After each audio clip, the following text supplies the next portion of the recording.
اعوذ باللہ من الشیطان الرجیم بسم اللہ الرحمن الرحیم وقالوا لن يدخل الجنة إلا من كان هودا أو نصارى تلك أمانيهم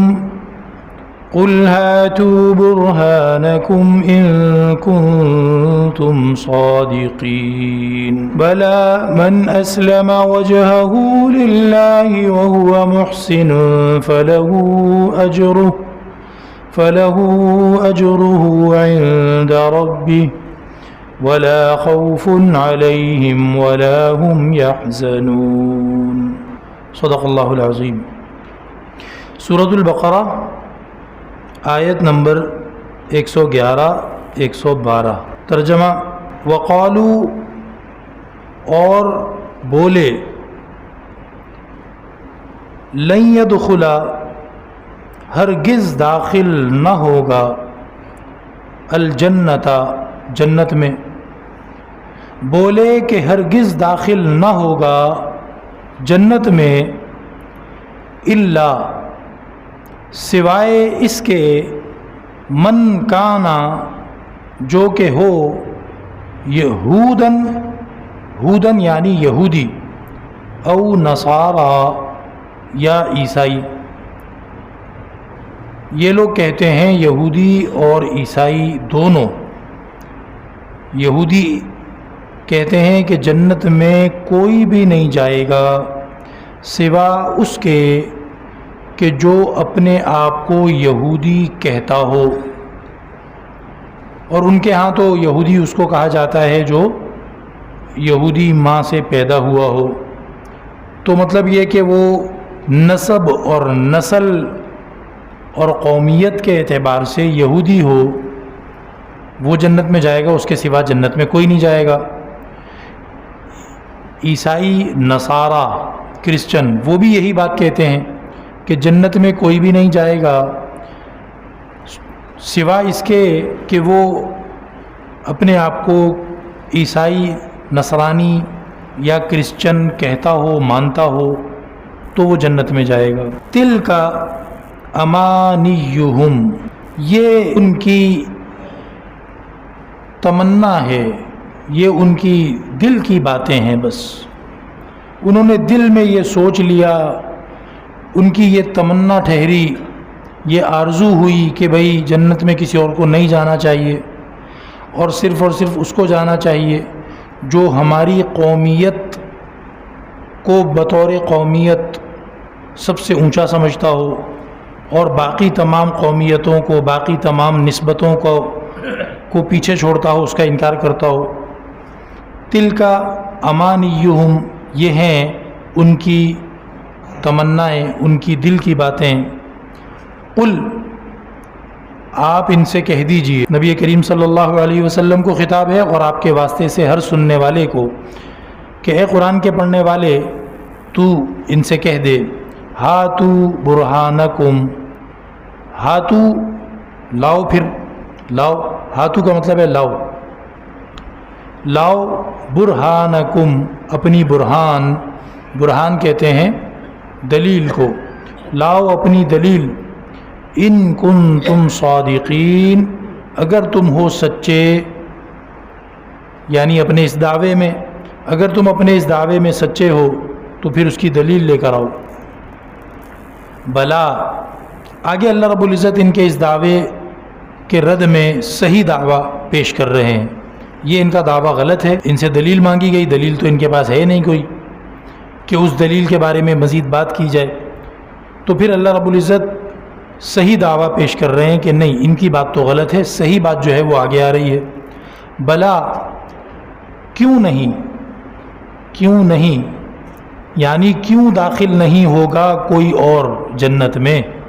یہودیوں اور عیسائیوں کے علاوہ کوئی اور جنت میں داخل کیوں نہیں ہوگا؟ بالکل داخل ہوگا۔ من، جو کوئی، اسلم، تابع دار ہوا، جو کوئی جھکا دے، وجہہ، اپنے چہرے کو، للہ، اللہ کے لیے، جو کوئی تابع دار ہو جائے اپنی مرضیوں سمیت، اپنی خواہشوں سمیت، اپنی آرزو اور تمنا اس کی اللہ کی مرضی کے خلاف نہ ہو، تو اسی کو کہتے ہیں وجہن، اپنے چہرے کو اللہ کے تابعدار کر دیا یعنی اپنی مرضی کو، اور اللہ کا فرما بردار ہو گیا۔ وَهُوَ مُحْسِنٌ، اور وہ کام کو اچھا کرنے والا ہو، آسان لفظوں میں کہہ دیں کہ وہ مخلص ہو۔ محسن کہتے ہیں کام کو اچھے طریقے پہ کرنا۔ فَلَهُ أَجْرُهُ، تو ایسے شخص کا ہے اجر، بدلہ، عند ربہ، اس کے رب کے پاس، ولا، اور نہیں ہوگا، خوف، ڈر، علیہم، ان کے اوپر، اور نہ ہوگا ان پر کوئی ڈر، ولا ہم، اور نہ ہی ہوں گے یہ لوگ، یحزنون، رنجیدہ، رنج والے، غم والے، نہ یہ لوگ غمگین ہوں گے، غمزدہ ہوں گے، اور نہ ان پر کوئی خوف مسلط ہوگا۔ یہ ان دونوں آیات مبارکہ کا ترجمہ، اور اس کی ترجمے سے کافی ساری تفسیر واضح بھی ہو گئی ہے۔ ایک دو باتیں عرض کر کے انشاءاللہ ہم دعا کر لیتے ہیں۔ یہودی اور عیسائی ایک بات کہتے تھے، اور وہ بات بے بنیاد تھی، غلط تھی۔ اللہ رب العزت نے دلیل مانگی، ساتھ میں بتا بھی دیا کہ یہ جو بات کہتے ہیں یہ اپنے خواہش اور اپنی تمنا اور اپنے دل کی سوچ اور دل کی چاہت کی بنیاد پر کہتے ہیں، اس کا حقیقت سے تعلق نہیں ہے۔ اور دلیل مانگنے کے بعد صحیح دعویٰ پیش کر دیا اور فرمایا کہ یہودی اور عیسائی کے علاوہ بھی لوگ جنت میں جائیں گے۔ اصل بات یہودی اور عیسائی ہونے کی نہیں ہے، اصل بات یہ ہے کہ وہ اللہ کا فرما بردار ہو جائے اور اعمال کو صحیح طریقے پر، اچھے طریقے پہ کرنے والا ہو، تو ایسے لوگ، انہیں کوئی خوف نہیں ہے کہ ہمارا انجام اچھا ہوگا کہ برا ہوگا، نہیں۔ اور یعنی ایسا خوف کہ جو قرآن اور حدیث سے، اللہ اور اللہ کے رسول کی زبان سے بھی دیا گیا ہو، جو تقوی کی وجہ سے کسی کو ڈر ہوتا ہے، وہ یہاں مراد نہیں ہے۔ یہاں مراد یہ ہے جیسا کہ حضرت ابراہیم علیہ السلام نے فرمایا تھا کہ تم اللہ تعالیٰ کا شریک ٹھہراتے ہو، اور شریک ٹھہرانے کے بعد چاہتے تم یہ ہو کہ میں ڈروں، ڈرنا تو تمہیں چاہیے۔ تو ایسا خوف ان پر نہیں ہوگا، ایمان والوں پر۔ ولا ہم یحزنون، اور نہ ہی انہیں آخرت میں پہنچ جانے کے بعد دنیا میں جو کچھ انہوں نے عقیدہ رکھا تھا، دنیا میں جو اللہ کی فرما برداری کی تھی، اس پر انہیں کوئی رنج اور غم بھی نہیں ہوگا۔ اب یہاں پر ایک سوال ذہن میں آ سکتا ہے کہ ہم بھی تو یہی سنتے ہیں کہ مسلمان نبی کریم صلی اللہ علیہ وسلم پر ایمان لانے والا ہی جنت میں جائے گا، ان کے علاوہ کوئی جنت میں نہیں جائے گا۔ تو گویا ہم بھی تو یہی بات کرتے ہیں کہ صرف مسلمان جنت میں جائے گا، اور یہودی اور عیسائی اور مشرک اور مجوسی اور سکھ اور یہ جنت میں نہیں جائیں گے۔ تو دیکھیں اس الجھن کا جواب بھی آگے آ رہا ہے، بلا من اسلم کے اندر، وہاں اس کی وضاحت ہو جائے۔ یہودی اور عیسائی جو یہ بات کہتے تھے، یہودی کہتے تھے کہ صرف وہ جنت میں جائیں گے جو یہودی ہوں گے، عیسائی کہتے تھے صرف وہ جنت میں جائیں گے جو عیسائی ہوں گے۔ وہ اس بات کو قومیت کے تناظر میں کہتے تھے، قومیت کے تناظر میں، یعنی جو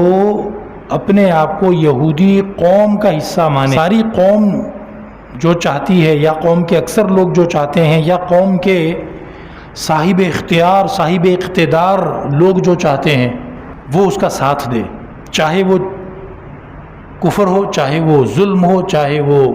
منافقت ہو، چاہے وہ حق کا انکار کرنا ہو، چاہے وہ انبیاء علیہم السلام کو شہید کرنا ہو، کچھ بھی کام ہو، چونکہ میری قوم کے لوگ یہ کر رہے ہیں، میری قوم کے لوگ یہ چاہ رہے ہیں، تو بس میں بھی پھر یہی چاہ رہا ہوں، میں بھی اسی کا ساتھ دوں گا۔ اس طرح جو بندہ اپنے آپ کو یہودی کہے، اس کے بارے میں کہتے تھے کہ یہ جائے گا جنت میں۔ گویا کہ اس کا ایمان سے بھی تعلق نہیں ہے، اور اس کا احسان یعنی اعمال کو صحیح طریقے پر کرنے سے بھی تعلق نہیں ہے۔ جو دعویٰ یہودی کرتے تھے کہ صرف یہودی جنت میں جائے گا، اس کا تعلق نہ تو اللہ کی فرما برداری سے تھا اور نہ ہی اس کا تعلق احسان سے یعنی اعمال کو صحیح طریقے پر کرنے سے تھا۔ بالکل یہی صورتحال عیسائیوں میں کہ انہوں نے کہا کہ جو قومی اعتبار سے اپنے آپ کو کرسچن قرار دے دے تو یہ قومیت کی بات ہے، یہ تعصب کی بات ہے۔ جو اپنے آپ کو عیسائی قوم کا حصہ قرار دیتا ہے، اب چاہے عیسائی قوم کے صاحب اختیار لوگ یا عیسائی قوم کے اکثر لوگ وہ کیا کر رہے ہوں، اللہ کی نافرمانی کر نبی کی نافرمانی کر رہے ہوں، اللہ رب العزت کی اتاری ہوئی کتاب کے اندر تبدیلیاں کر رہے ہوں، کچھ بھی چل رہا ہو، بھائی ہم تو کرسچن، اپنے آپ کو وہ کہتا ہے کہ بھائی ہم تو کرسچن ہیں، تو ہمارے کرسچن لوگ جو بھی کر رہے ہیں میں اس کے ساتھ ہوں۔ تو جو اپنے آپ کو کرسچن قوم کا حصہ بنا کے رکھے وہ جنت میں جائے، اور کرسچن قوم کا حصہ قرار دینے سے مراد یہ ہرگز نہیں لیتے تھے کہ وہ اللہ کا فرما بردار ہو، یہ بھی ہرگز مراد نہیں لیتے تھے کہ وہ اللہ کے بارگاہ میں اپنا عمل اچھے طریقے پر کر کے پیش کرتا۔ اس کی ان کے ہاں کوئی ضرورت نہیں تھی، ضرورت تھی تو کس بات کی تھی کہ وہ اپنے آپ کو یہودی یا عیسائی قرار دیتا ہو۔ بس آج اگر کوئی شخص اپنے آپ کو مسلمان قرار دیتا ہے اور اس مسلمان قرار دینے کی وجہ سے دعویٰ کرتا ہے کہ او ہندو تو جنت میں نہیں جائے گا میں جاؤں گا، او سکھ تو جنت میں نہیں جائے گا میں جاؤں گا، مجوسی کو کہتا ہے یا بدھ مت مذہب والے کو کہتا ہے یا کسی کو بھی، تو اس شخص کی بھی بالکل یہی مثال ہے جس طرح اللہ رب العزت نے یہاں بتایا کہ یہودی کہتے ہیں ہمارے علاوہ کوئی جنت میں نہیں جائے گا، عیسائی کہتے ہیں ہمارے علاوہ کوئی جنت میں نہیں جائے گا۔ اسی طرح اگر کوئی مسلمان یہ سمجھتا ہے کہ میں نہ تو اللہ کی فرما برداری کروں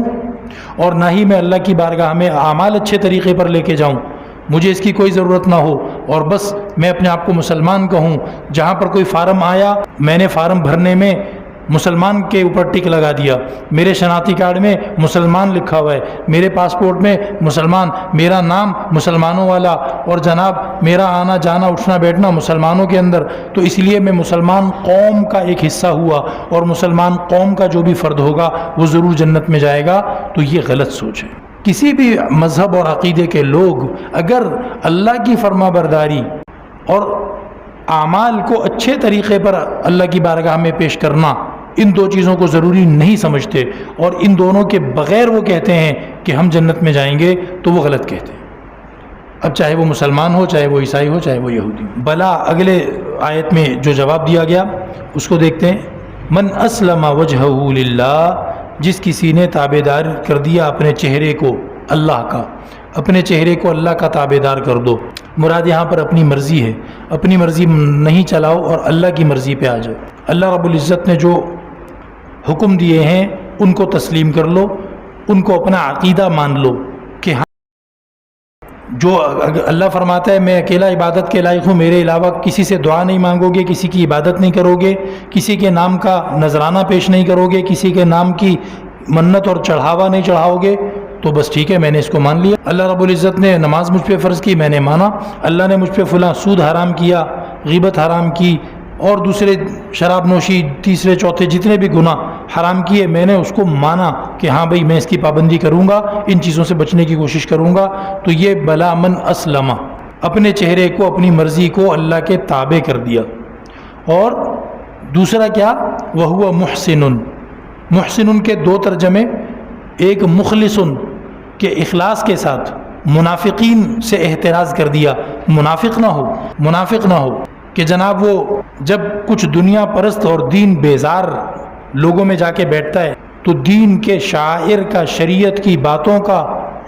مذاق اڑاتا ہے۔ شریعت کی باتوں کا مذاق کیسے اڑایا جاتا ہے بھائی؟ ایک آدمی کہے کہ بھائی جو آسمان لاہور کے اوپر ہے نا وہ تو آسمان ہے، اور جو آسمان کراچی کے اوپر ہے اس کو میں آسمان نہیں مانتا، تو یہ بندہ سمجھدار ہے کیا؟ کوئی کہے گا کہ اس کی بات میں کوئی وزن ہے؟ بھائی کراچی کے آسمان پہ جو ہے نا وہ گرمی زیادہ ہوتی ہے، یہاں دھوپ رہتی ہے، اور فلاں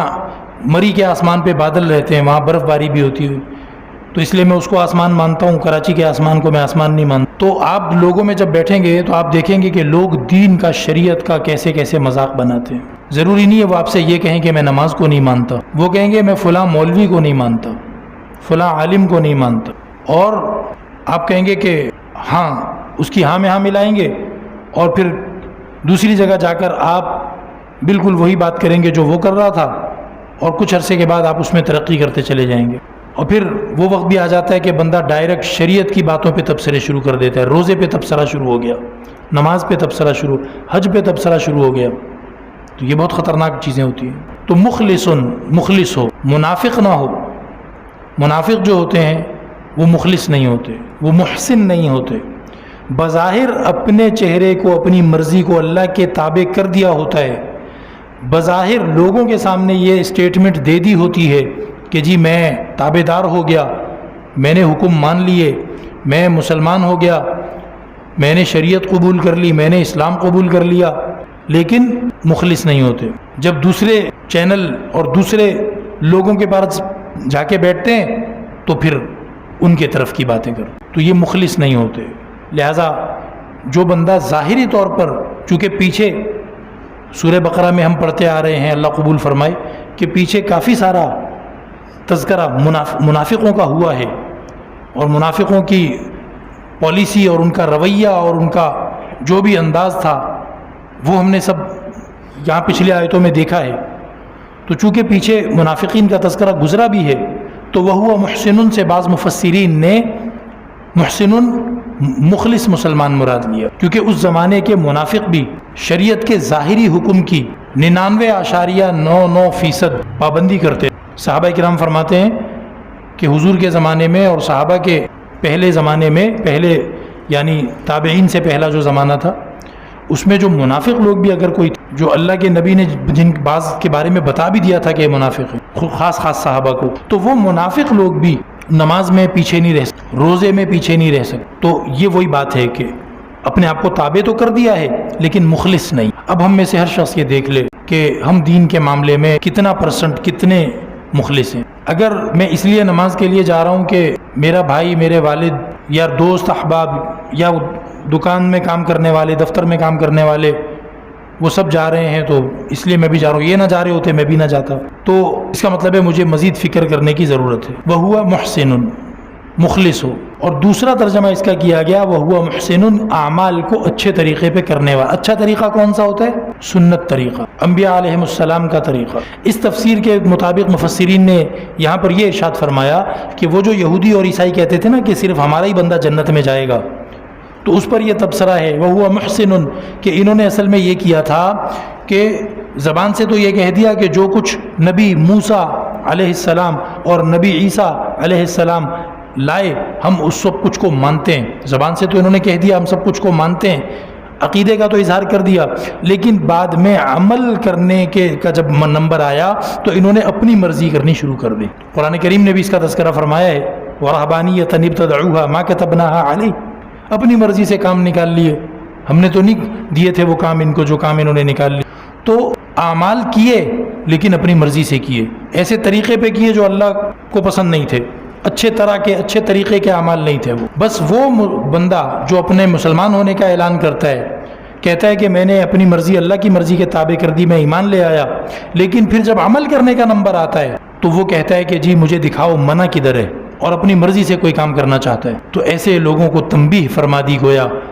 ان لوگ یہودیوں اور عیسائیوں کا یہ دعویٰ رد کرنے کے ساتھ ساتھ ایسے لوگوں کو تنبیہ فرما دی وَهُوَ مُحْسِنٌ, کہ اعمال جو کرنے ہیں وہ اچھے طریقے پہ کرنے ہیں. اور اچھا طریقہ کون سا ہوتا ہے؟ نبی مکرم رسول محترم حضرت محمد صلی اللہ علیہ وسلم والا طریقہ. سنت کے اوپر عمل کرے گا, سنت پر چلے گا, سنت کے مطابق عمل کرے گا, تو وہ اللہ کے ہاں اچھے طریقے کا عمل ہے, وہ قبول ہوگا. ایسا بندہ ضرور جنت میں جائے گا. ایسے بندے پر ڈر نہیں ہے, ایسے بندے کو رنج اور غم کا سامنا نہیں ہوگا. اللہ رب العزت ان لوگوں کو ضرور جنت عطا فرمائے گا. تو یہودیوں اور عیسائیوں کا ایک غلط دعویٰ, ایک بے بنیاد اور ان کے دل کی بس ایک تمنا, جس کو انہوں نے ایک عقیدے کا رنگ دے دیا تھا, اس کو ذکر کرنے کے ساتھ اور اس کو رد کرنے کے ساتھ میرے لیے اور آپ کے لیے یہ ہدایت اس کے اندر اور یہ تعلیم اس کے اندر دے دی گئی ہے کہ ہم نبی کریم صلی اللہ علیہ وسلم کی دی ہوئی تعلیمات کو قرآن اور سنت کے ذریعے جو ہم تک پہنچی ہیں ان کو نمبر 1 ہم اپنا عقیدہ بنائیں. ہم اس کے خلاف سوچنا بھی پسند نہ کرتے ہوں, ہم اس کے خلاف پلاننگ کرنا پسند نہ کرتے ہوں, ہم اس کے مطابق چلنے کی خواہش رکھتے ہوں اور جذبہ رکھتے ہوں اور کوشش کرتے ہوں. اور نمبر 2 اس عقیدے کے تحت پھر ہم جو عمل کریں وہ عمل اچھے طریقے پر، یعنی نبی صلی اللہ علیہ وسلم کی سنت والے طریقے پر ہم عمل کریں۔ آپ اپنی مرضی سے خرچہ زیادہ کر لیں، آپ اپنی مرضی سے محنت زیادہ کر لیں، آپ اپنی مرضی سے زیادہ تھکنے والا کام کر لیں اور پھر آپ کہیں مجھے زیادہ ثواب ملے گا، نہیں، ایسا نہیں ہے۔ لہٰذا وَهُوَ مُحْسِنٌ کی جو قید ہے اس کو نظر انداز نہیں کیا جا سکتا۔ اللہ جل شانہ سے دعا ہے اللہ تعالیٰ مجھے اور آپ کو اسلام بھی نصیب فرمائے، احسان بھی عطا فرمائے۔ اے رب کریم ہمارے دلوں میں نبی مکرم صلی اللہ علیہ وسلم کی تعلیمات کو راسخ فرما، اور آپ کی لائی ہوئی تعلیمات قرآن و سنت کے ذریعے جو ہم تک پہنچی ہیں ان کو سیکھنے کا جذبہ حوصلہ نصیب فرما، اور اے اللہ اس کو مان لینے کی ہمیں اللہ توفیق عطا فرما کر